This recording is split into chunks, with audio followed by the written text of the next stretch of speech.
গোপালগঞ্জে এনসিপি প্রোগ্রামে বাকশালীদের হামলা হয়েছে। আসল সমাবেশ শুরু হওয়ার আগেই হামলা কিন্তু হয়েছে। সমাবেশ তখনও শুরুই হয়নি, ওরা পৌঁছায়নি। সমাবেশের পরেও সেখানে হামলা হয়েছে। সেই সমাবেশে হাসনাত আবদুল্লাহ স্লোগান দিছে মুজিববাদ মুর্দাবাদ। শুনেন।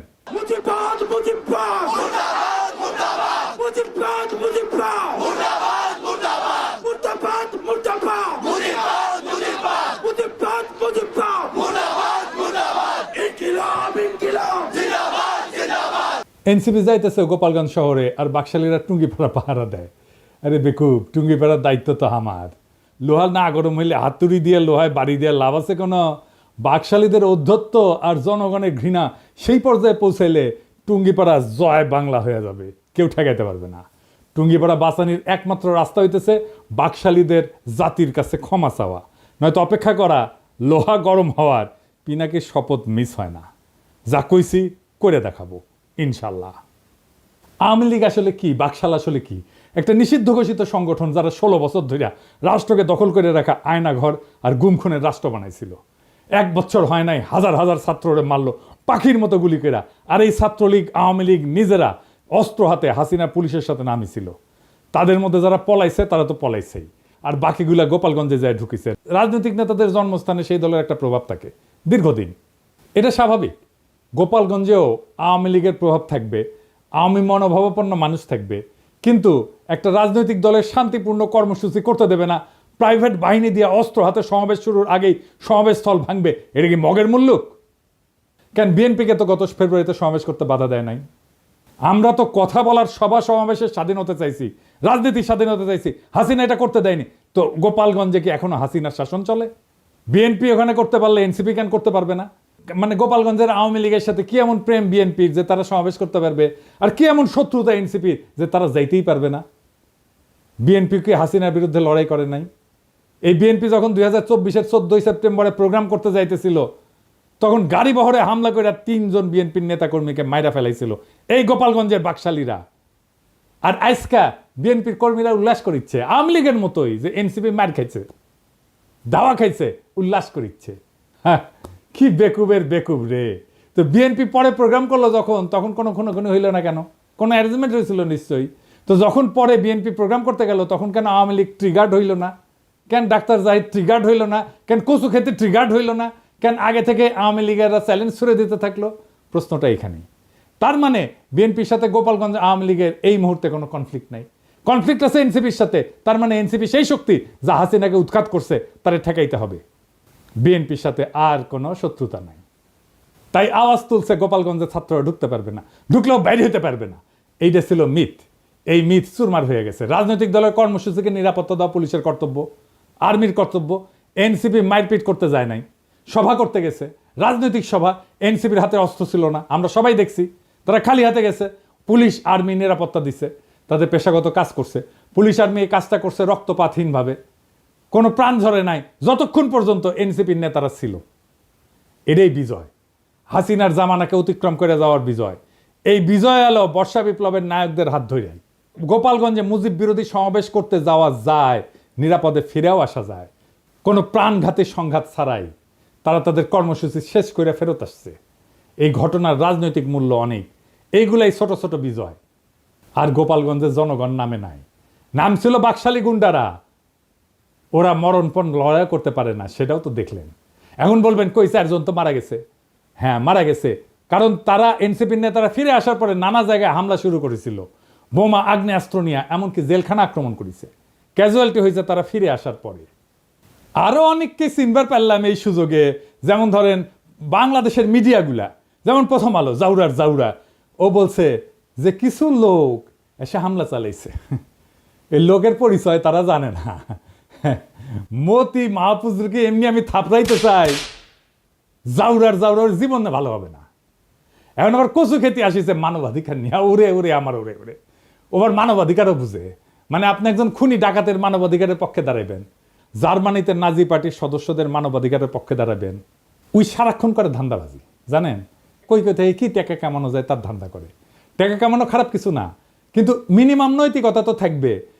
একটা এক্সাম্পল দিই, ওই যে মুস্তাক মারা গেল না, রিমান্ডে নিছিল, তার সাথে কিশোরকে ধরেছিল। কেন ধরেছিল জানেন? নাফিস শরাফতের একটা কার্টুন আঁকিছিল কিশোর, এই আইডিয়া সামির প্রকাশ করেছিল আই অ্যাম বাংলাদেশিতে। সামি ওইটার অ্যাডমিন, সে নিজেই কইছে যে দেখেন সেই পেজ সেই চালাইতো। সেই নাফিস শরাফত রেগে গিয়া এই কিশোর আর মুস্তাককে অ্যারেস্ট করে পিটায়। মুস্তাককে এতই পিটাইছিল যে সে প্যান্টে হাগে দিছিল। তারপর তো মুস্তাক মরে গেল। সেই নাফিস শরাফতের একটা কাজের জন্য এই সামি তদবির করছে মন্ত্রণালয়ে, কাজ দেয় না এই জন্য মন্ত্রণালয়ের দায়িত্বপ্রাপ্ত বিশেষ সহকারী পিছে সে লাগিছে, তার নামে রিপোর্ট করাইছে। যে আমার কমরেডকে মাইরা ফেলাইলো তার জন্য তদবির। সি সি সি সি রে সামি সি। আমি এটা শুনে বাকরুদ্ধ। একটা মানুষের নৈতিক পজিশন এত সহজে বেঁচে দেওয়া যায়? মুস্তাকের জীবনের এতটুকু মূল্য নাই তার কাছে। আমি যে ওরে অপছন্দ করি এমনি এমনি না, ওর মধ্যে বিবেক মনুষ্যত্ব কিচ্ছু নাই। ওর সঙ্গে যখন কথা হইতো তখন আমি বলছিলাম যে আপনি মোটা আজিজের মারছেন না, সেটা আমাদের জন্য ভালো হয়েছে, কিন্তু আপনার একটা বস্ত বড় ক্ষতি হয়েছে। আপনার মধ্যে একসময় রিমোর্স আসবে, অনুতাপ আসবে। আজ না হোক কাল আসবে, কাল না হোক পরশু আসবে, নয়তো মরার আগে আসবে। আপনার মনে হবে একজন মানুষ আপনারে বিশ্বাস করেছিল, সে খারাপ মানুষ তাতে সন্দেহ নাই, কিন্তু বিশ্বাস করছিল আপনাকে। সেই বিশ্বাস, ট্রাস্ট আপনি ভাঙছেন। ট্রাস্ট একটা খুব ইম্পর্টেন্ট জিনিস। বাংলাদেশে বিশ্বাস ভাঙাটা কোনো ব্যাপার না। আর এই কচুকেতিরকে দেখে বুঝলাম ও মরার টাইমে ওর রিমোর্স আসবে না। তবে আল্লাহর মায়ের বলে একটা জিনিস আছে না, সেটাও টের পাইতে শুরু করবে এখনই ও টের পাবে। বাংলাদেশের কোনো মানুষ তাকে আর বিশ্বাস করবে না। আর আমি তো আমার এপিসোডে তার প্রশংসা করেই যাব। মানুষ জানবে একজন অতিশয় ভালো মানুষ আছে দুনিয়ায়, সে ভালো কাজ করে, সে ভালো ছেলে। সন্ধ্যায় হাত মুখ ধুয়ে পড়তে বসে আর দেখে কোটি কোটি ধান্দা করা যায়, কোটি কোটি চান্দা আদায় করা যায়। কারে কারে দিয়ে চান্দা আদায় করে সেটাও জানি। যাই হোক, অনেকে কইতেছে যে এই হাসনাত আর্মি চিফের বিরুদ্ধে দাঁড়াইছিল, এখন আর্মির গাড়িতে কেন নিরাপত্তা নিল? আসেন ব্যাপারটা একটু বুঝে দেখি। আর্মি রাষ্ট্রের অধীনে একটা এজেন্সি, কিন্তু আর্মি নিজেই যদি একটা সার্বভৌম এজেন্সি হয়ে উঠতে চায় তাহলে রাষ্ট্রের নাগরিক তার বিরোধিতা করবে। আর্মি চিফ বাংলাদেশের পলিটিক্স নিয়ে কথা বলতেছে, যেটা তার ডোমেনের মধ্যে না। সে নিজে একটা সার্বভৌম এজেন্সি হয়ে উঠতে চাইছে। সার্বভৌম ক্ষমতা জনগণের, সেই সার্বভৌম ক্ষমতার শেয়ার কাউকে দেবে না গণসম্মতি ছাড়া। ওয়াকার গণসম্মতি ছাড়াই সেই সার্বভৌম ক্ষমতা নিতে চাইছিল। এনসিপি ছাত্ররা আমরা আর্মি চিফের সার্বভৌম এজেন্সি হয়ে এটার বিরোধিতা করছি, ভবিষ্যতেও করব যদি আবারও চেষ্টা করে। আমি রাষ্ট্রের নাগরিক হিসেবে রাষ্ট্রের বাহিনীর সব সার্ভিস পাওয়ার অধিকার রাখি। আমি নাগরিক হিসেবে তাদের নিয়োগকারীও বটে, আমাকে সেবা দেওয়া তার কর্তব্য। আর্মি চিফের সার্বভৌম এজেন্সি হয়ে ওঠার বিরোধিতা আর আর্মি নিরাপত্তা সার্ভিস নেওয়ার মধ্যে কোনো বিরোধ নাই, বরং রাষ্ট্র আর নাগরিকের মধ্যে সম্পর্কের ধরনই এটা। আর্মি এনসিপি নেতাদের অনুগ্রহ করে নাই, এনসিপি নেতারা ওয়াকারের বিরোধিতা করে ভুল করে নাই। আমার প্রোফাইলে বিএনপির পোলাপাইনরা এসে কমেন্ট করছে যে কেন ওরা পালায় আসলো, এটা কোনো হ্যাডম হইল? হ্যাডম নিয়ে হাঙ্কের সাথে ফাইট করতে আসে এনসিপি, বিএনপির সাথে ফাইট করতে আসে এই হ্যাডম নিয়া। আচ্ছা, খুব ভালো। 2023 সালের 28 অক্টোবর কয়েক লাখ লোকের সমাবেশ, সাউন্ড গ্রেডের আওয়াজে নেতারা মঞ্চ ছেড়ে পালায় গেছে। মির্জা আব্বাস বলে যে আমরা প্রাণ ভয়ে দাঁড়াইতে পারি নাই। মাঠ ফাঁকা, নেতারা শুধু না লাখো লাখো লোক ফাঁকা হইতে বেশি সময় লাগেনি। অস্ত্রের সামনে শূন্য হাতে টিকে থাকা সম্ভব না, এটা সবার মনে রেখে ট্রল করা উচিত। এই ছেলেদের অসীম সাহসের কারণেই গত বছরের 5ই আগস্ট হাসিনা দেশ ছেড়ে পালাই যেতে বাধ্য হয়েছিল। এই ছেলেগুলো তখন রুখে দাঁড়াইলে আজও হাসিনা মসনদে থাকতো, খালেদা জিয়া আজকাল জেলে থাকতেন, আর আপনাদের অনেকেই গুম হইয়া আয়না ঘরে থাকতেন, কেউ কেউ মারাও যাইতেন ক্রস ফায়ারে। আপনাদের কে বুদ্ধি দেয় এনসিপির পিছে লাগতে? আপনাদের দল তো ছাত্রদের জন্য বিবৃতি দিছে, তাদের নিরাপত্তার জন্য উদ্বিগ্ন হয়েছে। আপনার দলের নেতাদের সাথে তো আপনাদের ডিসকানেকশন। এখন আমি বুঝতে পারি যে কেন মির্জা ফখরুল মাঝে মাঝে মেজাজ হারায় ফেলে, কেন বক্তৃতা দিতে যে ধমকা ধমকি করেন, থাপ্পড় টাপ্পড় মারেন। তাদের সাহসের প্রশংসা করতে না পারলে চুপ থাকেন। ওরা হুমকি সত্ত্বেও ওখানে যাওয়ার হিম্মত দেখাইছে। হামলার পরেও তারা সমাবেশস্থলে গেছে, বক্তৃতা করছে, মুজিববাদের বিরুদ্ধে স্লোগান দিছে। এই অসীম সাহস দেখানোর জন্য তাদের ধন্যবাদ। এইবার আসেন গোপালগঞ্জের আলোচনায়। কেন গোপালগঞ্জে যাওয়াটা জরুরি, দখল নেওয়াটা জরুরি? আসেন এই বিষয়টা আলাপ করে বুঝি। 1971 সালে 16ই ডিসেম্বর বাংলাদেশ স্বাধীন হয়। এটা আমাদের বিজয় দিবস। আমরা জানি যে ওই দিন আমরা পরাজিত করতে পারি, পাকিস্তানি বাহিনী আত্মসমর্পণ করে। 1971 সালে বাংলাদেশে পাকিস্তানি ভাবাদর্শের পরাজয় হয়েছে। তারপরে বাংলাদেশে পাকিস্তানি ভাবাদর্শে পলিটিক্স করা গেছে, যায়নি। বাংলাদেশকে মাইনাই পলিটিক্স করতে হয়েছে, এটাই নর্মাল। ওই সময় পাকিস্তানবাদী ছিল জামাত, এখনকার বাংলাদেশে পলিটিক্স করে, কিন্তু তারে বাংলাদেশ মাইনাই পলিটিক্স করতে হয় এবং পাকিস্তানি ভাবাদর্শকে ডিনাই কইরেই।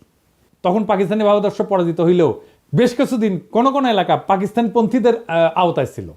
ওই সমস্ত জায়গায় বাংলাদেশের সার্বভৌমত্ব প্রতিষ্ঠা করতে সময় লাগছে।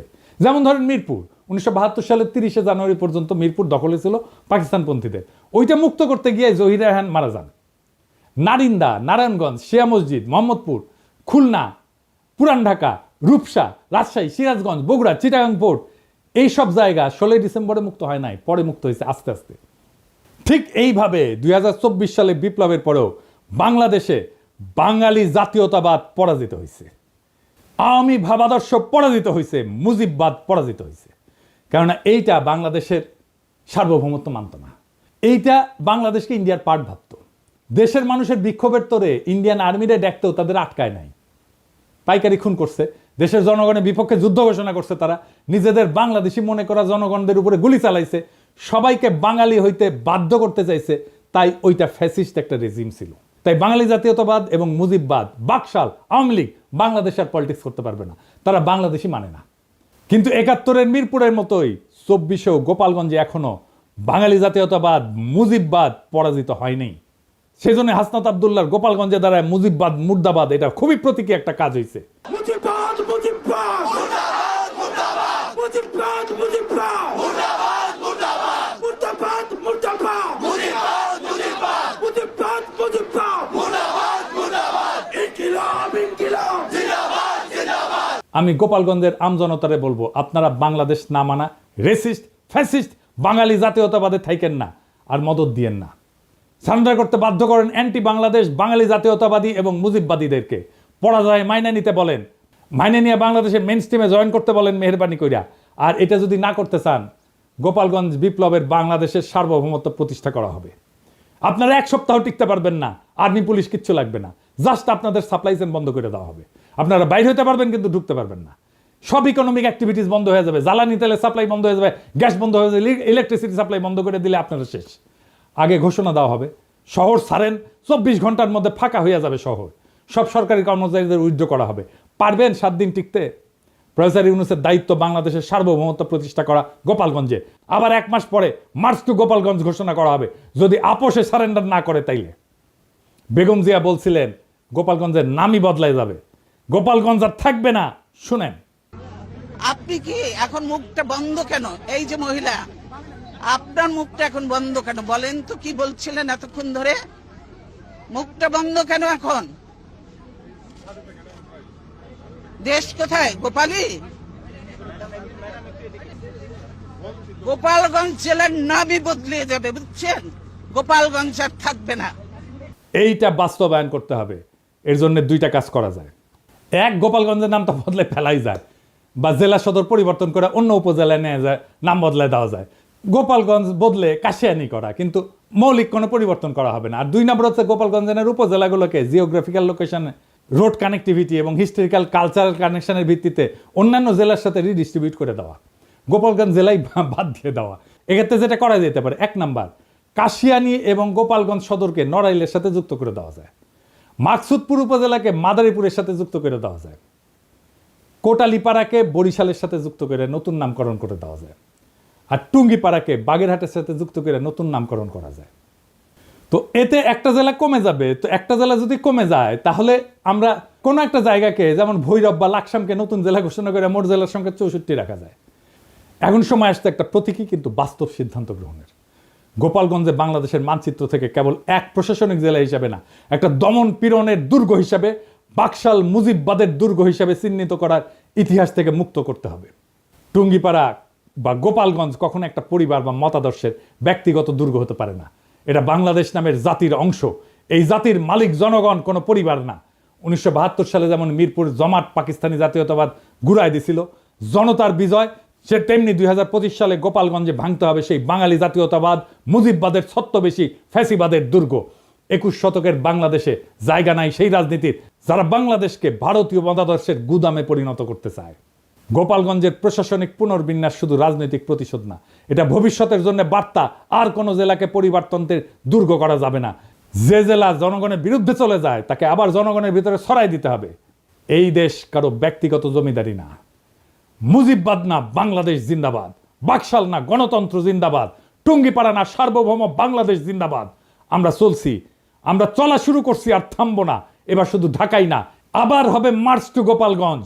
যদি না মানে আপোষে, তবে শুরু হবে গণজনতার শুদ্ধি অভিযান। গোপালগঞ্জ থাকবে না, থাকবে শুধু বাংলাদেশ। ইনকিলাব জিন্দাবাদ।